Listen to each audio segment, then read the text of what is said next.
tena kwenye Mbavu TV tukikuletea taarifa zenye ukweli na uhakika ndani yake, zikiwa ni taarifa za hapa na pale na ni yale yaliyojiri huko DRC. Msemaji wa kijeshi wa vikosi vya waasi wa M23 Willy Ngoma ameuawa mashariki mwa Jamhuri ya Kidemokrasia ya Kongo. Shirika la habari la Reuters limeripoti taarifa hizo likinukuu vyanzo vitatu vya kijeshi ikiwemo afisa mmoja wa kundi la M23. Kulingana na vyanzo hivyo, Willy Ngoma ameuawa katika shambulizi la droni lililotokea katika eneo la Rubaya, jimbo la Kivu Kaskazini. Siku kadhaa vimeripotiwa hivyo. Willy Ngoma alinusurika mauaji katika mashambulizi kadha wa kadha ya droni yaliyofanywa kwenye eneo hilo na vikosi vya jeshi ya Kongo. Rubaya ni eneo la milimani kaskazini mashariki mwa Kongo na inapatikana au ipo karibu na mji wa Masisi, maeneo ya milima karibu na hifadhi ya Virunga, yani Parque de Virunga. Maswali yapo mengi kulingana na kifo cha Willy Ngoma. Je, vikosi vya M23 vimejiandaje? Na pia kulingana na kifo hicho cha msemaji mkuu wa vikosi vya M23 ambaye si mwingine ni Willy Ngoma.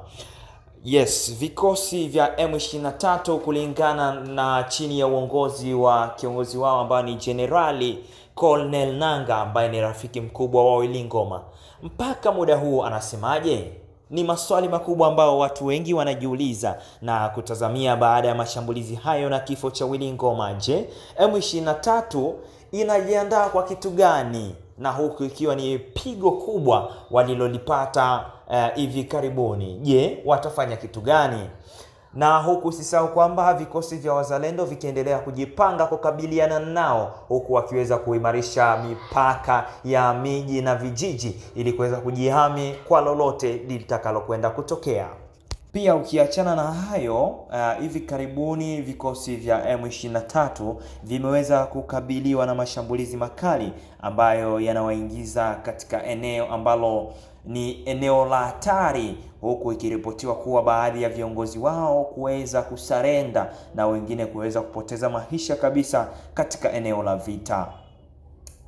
Hayo ni mambo kadha wa kadha ambayo yanaendelea katika eneo la mashambulizi au katika shamba la vita, ambavyo vita hivyo vinapiganwa huko Kongo katika maeneo mbalimbali, ukiachania mbali maeneo ya Uvira, territory ya Uvira, huko Sange, pia maeneo ya Pwenzero, pia vile vile huko Goma na eneo la Fizi.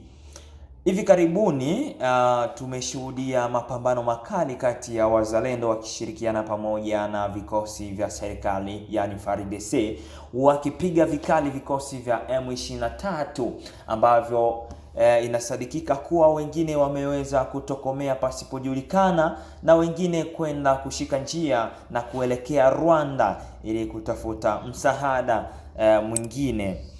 Kitu ambacho wakongomani wengi wameweza kukifurahia na kulinda mipaka yao ipasavyo, huku wakiweza kuahidi kutokomeza vikosi hivyo vya waasi wa M23 na kuweza kujihami na silaha na pia kulinda mipaka yao. Na pia vikosi vingine vya wazalendo vimeweza kuripotiwa kuingia kwenye training, yani kwenye mafunzo ya kijeshi kwa wale wote ambao walikuwa bado hawajapitia mafunzo hayo. Hivyo basi imeweza kuripotiwa wamepitishwa kwenye mafundisho ya kijeshi ili kuweza kuangalia namna gani vipi waweze kuendelea na operation ambazo zipo hivi karibuni.